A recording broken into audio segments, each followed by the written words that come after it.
I have been told that by simply just existing, I may encourage children to believe that it's okay to be fat, which is unhealthy. Or I may influence someone to get fat or stay fat. And I would just love to ask my fellow fat people, like, who was it who encouraged you to be fat when you were a kid? Or has influenced you to stay fat now you're an adult? No one? Same here. Funny that, isn't it? The argument between influencing and representation is fascinating because 100% representation matters. I will always, always, always advocate for representation of all body types, body shapes, body sizes, every type of body to be represented on our screens because it helps normalize those bodies. If we normalize more body types, then there is no opportunity to other those body types. And especially in media, we like to demonize the other. So if we stop marginalising them, then that opportunity to demonise and vilify becomes less and less. I hope that makes sense. However, the moral panic argument against representation is that if we allow those different types of body sizes, we could be encouraging the viewer to think that that is okay, which of course it is. And the argument against that argument, because it's a moral panic, right? It's a moral panic. If we show more fat people on screen, then people think it's okay to be fat.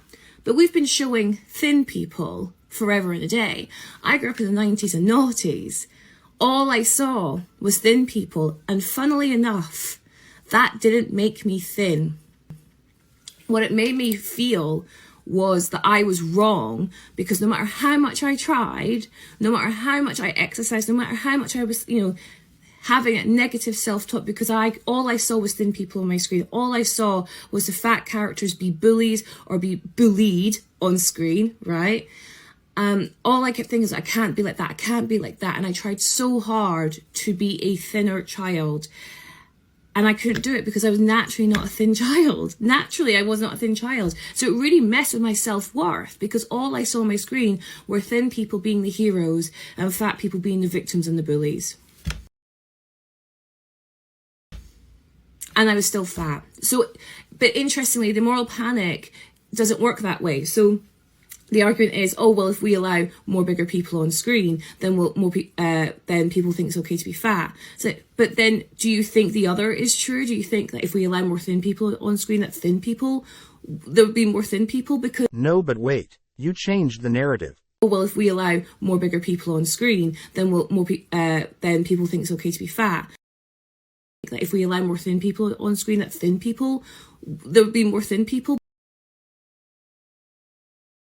because that's what's been happening and that isn't happening. It's the same argument with people who are against seeing gay relationships on screen. People will go, well, if you have gay relationships on screen, then people will think it's okay to be gay and blah, blah, blah. It's like, yeah, but we've been watching straight relationships forever and a day and not everyone is straight. So how can you believe that the power influence is so strong one way, which is the marginalised and other way representation, but you don't believe it works the same for the norm? A representation helps us all. It allows us to evolve past judging people by their covers, which is something we learn at primary school, and yet apparently we don't bring that through into the media we watch. And to the point where we create ridiculous moral panics and vilify people just for existing because they see it as inherently bad, just because you view my body as inherently bad. But again, going back to that judging book by its cover, you shouldn't be judging me because of my body. You should be judging me by what I say, by my actions. Or you know what? You could maybe not judge me, but I'm a realist at the same time. We're all going to judge. That's what we do. We are judging your content. Why not make videos about something else? My genetics influenced the shit out of me to get fat and stay fat, baby. Oh, them genetics be genetic-ing.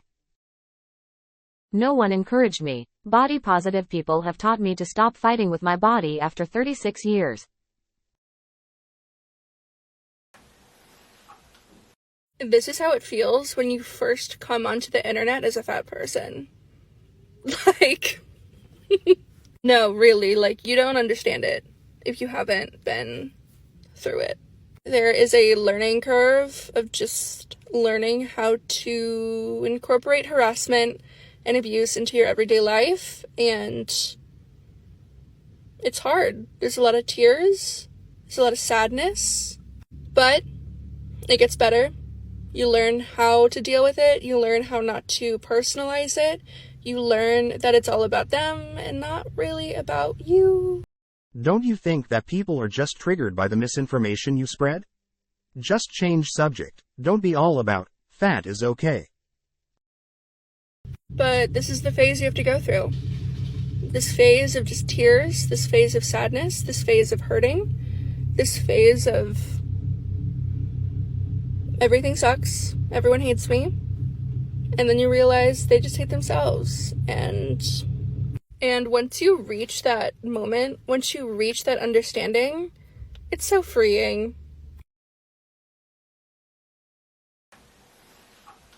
The reason that you hate your body when you see photos of yourself, or that you hyperfixate on a part of your body when you're looking at a photo, is not actually because of your body. What we know about emotions is that emotion will only last about 90 seconds to 3 minutes.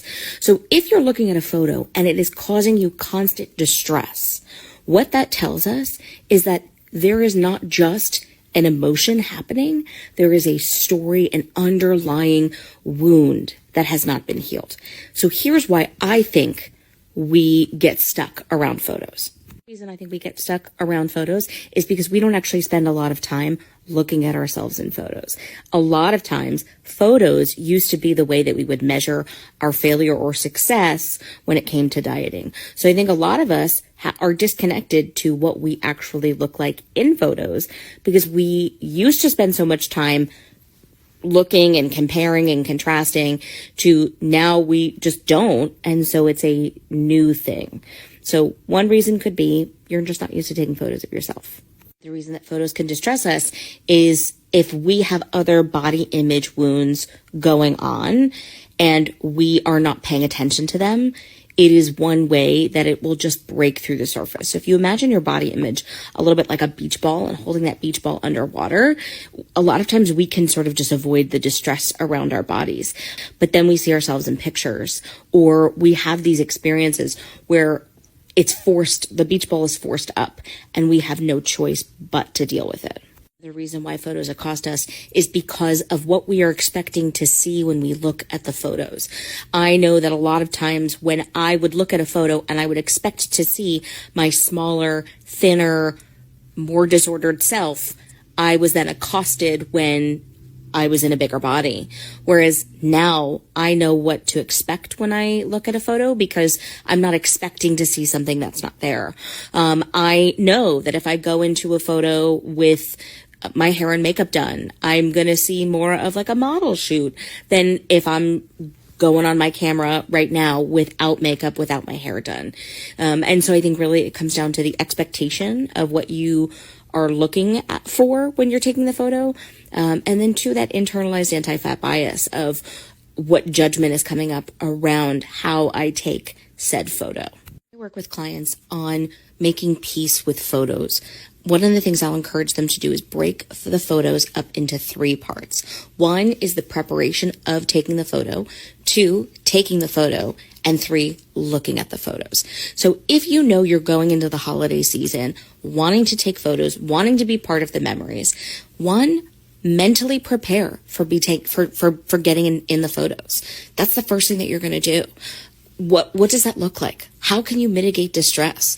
For me, that might look like wearing makeup, getting my hair done, falling into the westernized beauty standard because I know it will mitigate the distress of seeing my body in photos later on.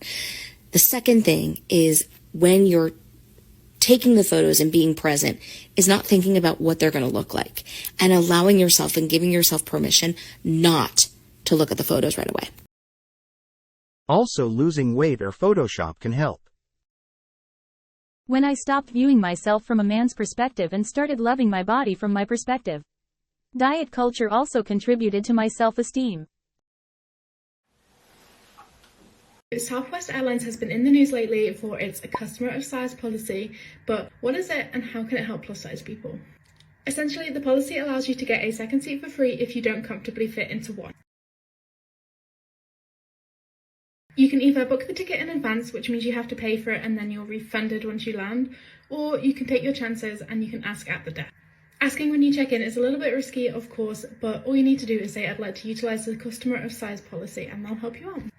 For this method, you don't need to refund your ticket as they won't charge you. So Southwest is a little bit different to the UK and you don't have allocated seats. This means as you board the plane, you choose your seat there and then. When using the customer of size policy, Southwest do recommend that you board early so you can pick the seat that's best for you. I've heard the back row is a no-go.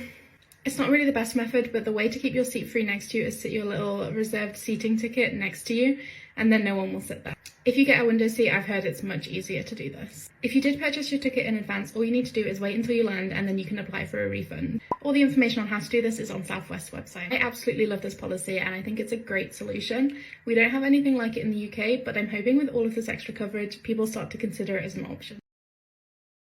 How does the airline decide you should have this option? Do they weigh you, measure your body, make you sit to check the room left in the other seat? No, you choose if you need it and tell them. Can they refuse this though? Someone a size 14 might want this option, also someone size 28. Are there criteria in place to make it clear for customers? What happens when the fight is up to capacity and some poor person has to lose their seat because of this?